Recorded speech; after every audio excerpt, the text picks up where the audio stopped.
Well guys, some of you in the comments were right. We took this thing out for the very first time and it broke.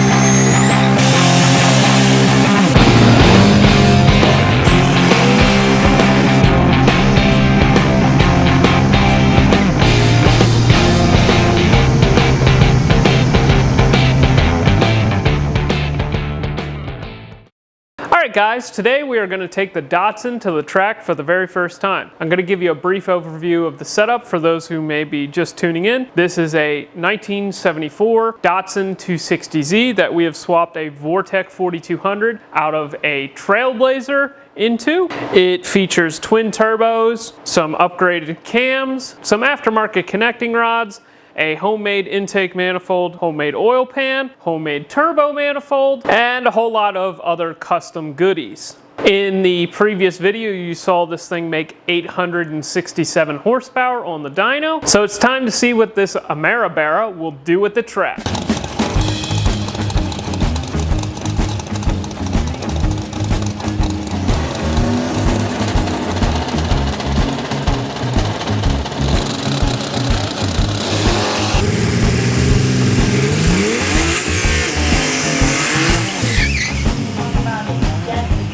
On that Datsun.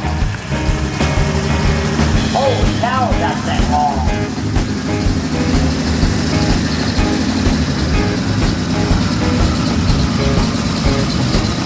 Probably fixed up.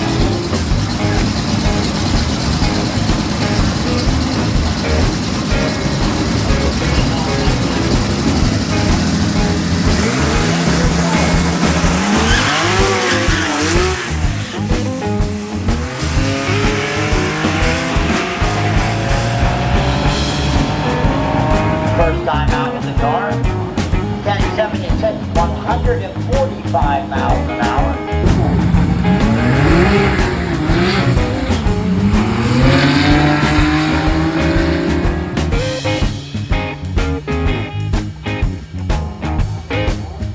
Well, that's not what we wanted. It spun almost immediately, but my dad ran it out the back just to get some data.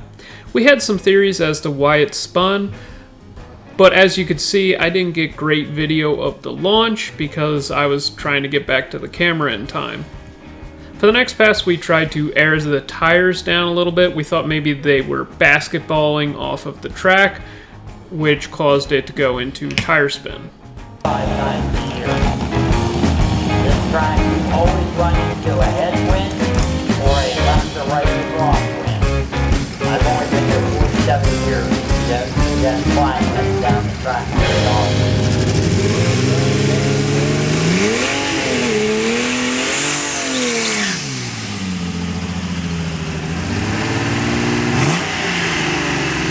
Everything else is a little bit of a try again. Yep. 6-cylinder.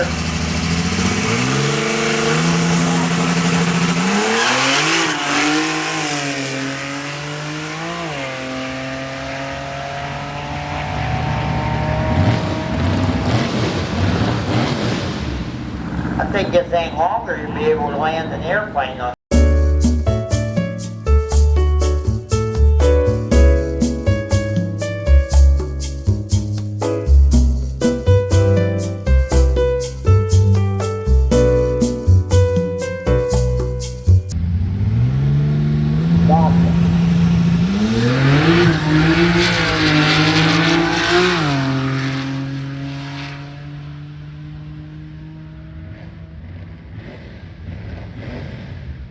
I think this thing long.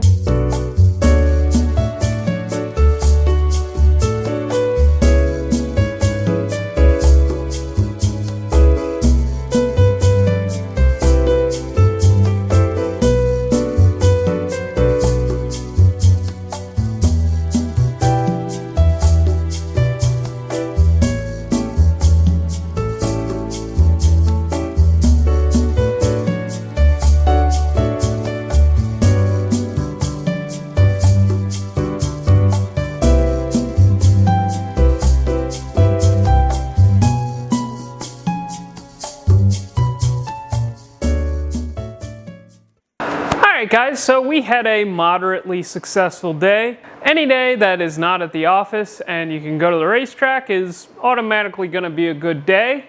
But unfortunately, we broke it. To be more specific, we broke the transmission. It is still kind of functional, but it is definitely not something that I would want to haul 800 miles and rely on. We actually dropped the pan on the transmission and it is an absolute glitter bomb in there. So yeah, the transmission is probably done. That being said, we've used lots of Turbo 400 stuff in the past, so it is definitely just a freak occurrence. This is definitely not something that we need to like start looking into another transmission type for or anything silly like that. We just had some bad luck and we'll get it fixed. So the last thing that I want to cover in this video is I want to just go over last week's video. First off, I gotta say, holy crap guys, you came in a huge way.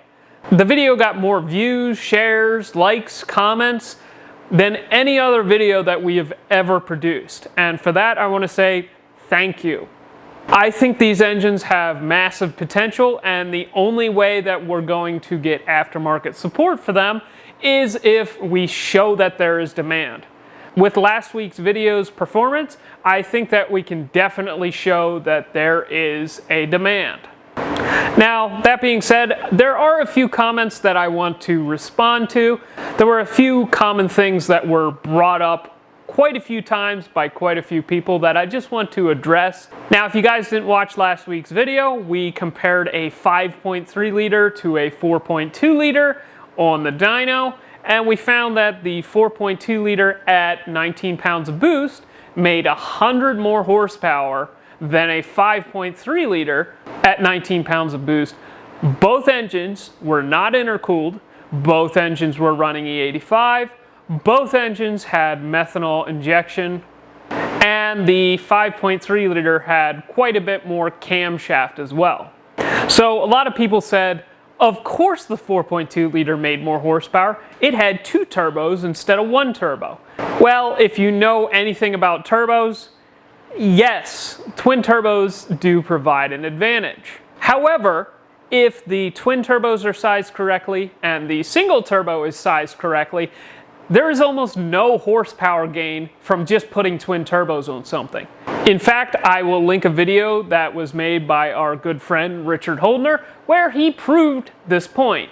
There are some benefits to running twin turbos in the response of the system.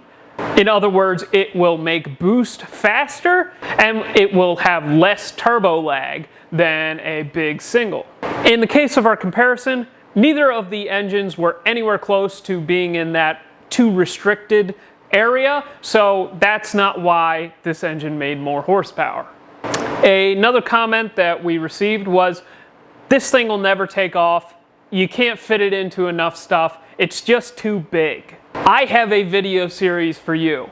If you guys are new to the channel, go back and watch our series where we swapped this engine into a 1962 Fiat 118G. This car has like an 80-inch wheelbase. It's like one of the smallest cars ever made, and we managed to squeeze this engine into that car.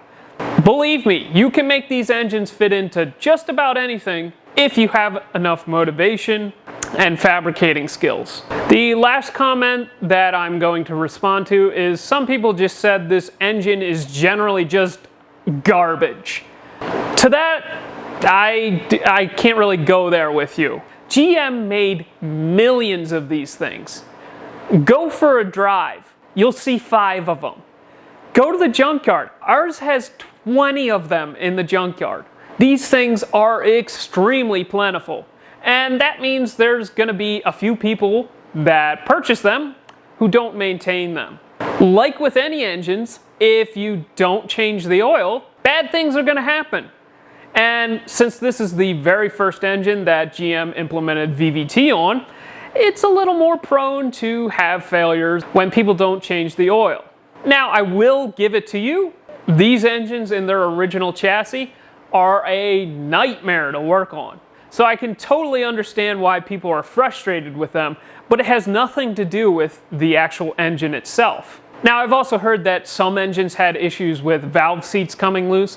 That being said, we've done a 2002, a 2004, two 2006 engines, and a 2008. We've had no issues with any of them. So we've pretty much had the spread of the years that these things were produced. Just like with anything else, when you have stupid issues like that, it makes huge noises in the car community just because those kinds of things don't normally happen. But I think they're a fairly low occurrence rate, and we've not had any issues with that so far. All that being said, now that we're done with the negative, I want to say huge thanks to all of the positives. A lot of people came out and had a lot of really nice things to say about this project, and a lot of you said, I want this in my car, where can I get parts? Well, we're working on it, guys. So big thanks to you. We're going to get the transmission fixed in this thing, and we're going to really show what this engine is capable of. Thanks for watching. If you guys want to support the channel, make sure that you go and buy yourself a t-shirt like the one that I'm wearing.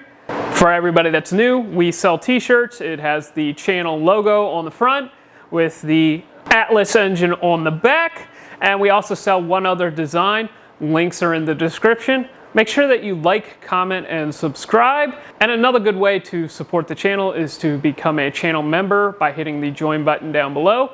All right, we'll see you in the next one, guys.